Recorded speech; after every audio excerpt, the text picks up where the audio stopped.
Assalamualaikum warahmatullahi wabarakatuh. Perkenalkan, nami abdi Amira Husnia Hasna, abdi di kelas 10 hiji.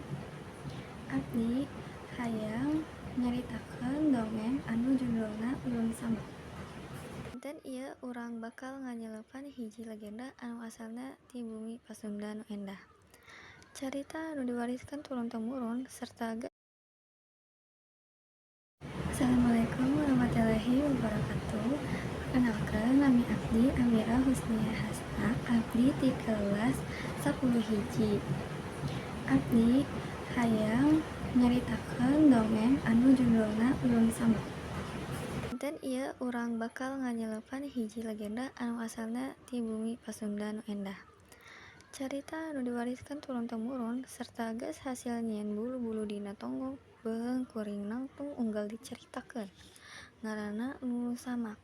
Bayangkeun tikar nya ngan hiji tikar anyaman biasa ngambang kieu dina beungeut walungan.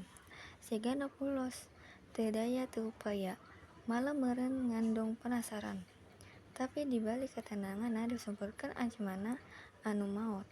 Ieu carita Lulung Samak. Lulung Samak hartina jeung menggulung, samak teh tikar.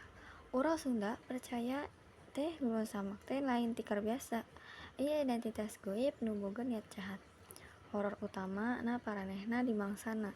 Kacaritakeun sing saha wae anu ngadeukeutan gua penasaran rek nyokotna atawa malah ngahaja Noel. Langsung leungit.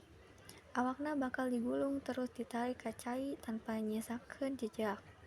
Sakapeung awak korban bakal kapanggih ngambang di walungan. Katerangan anu sering muncul nyaeta Lulun Samak ieu mibanda kamampuhan pikeun nyedot getih manusa sarta bakal ngambang di walungan. Katerangan nyaeta yen ngan handapeun mat aya kalana katingali wulungan. Ieu ngahirupkeun unsur visual anu penting pisan sareng pikasieun. Ieu mah sakadar mat maot nu geus dikebuhan jauh, tapi rada hal hirup pindah lurking hadepan beungeut tenang. Asal Lulun Samak teh ti mana? Lulun Samak dipercaya berasal dari arat Sunda kuno yang mempunyai hubungan yang sangat kuat dengan alam khususnya sungai. Zaman baheula masyarakat Sunda miboga tradisi samayamkan anyaman daun pandan anu dijadikeun alas nalika ngamandian mayit henteu dibuang sambarangan. Tikar anu katepa ku loyon tuluy dialungkeun ka walungan. Aya anu nyabetkeun eta pikeun ngabersihkeun diri dina kokotor sasaot prosesi maot.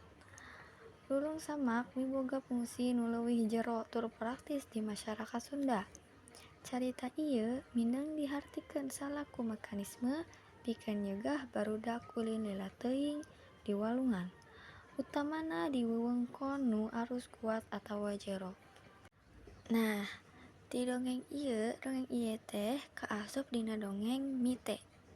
Oke, eta sadayana kanggo carita kuring dia anjeun terhibur nya.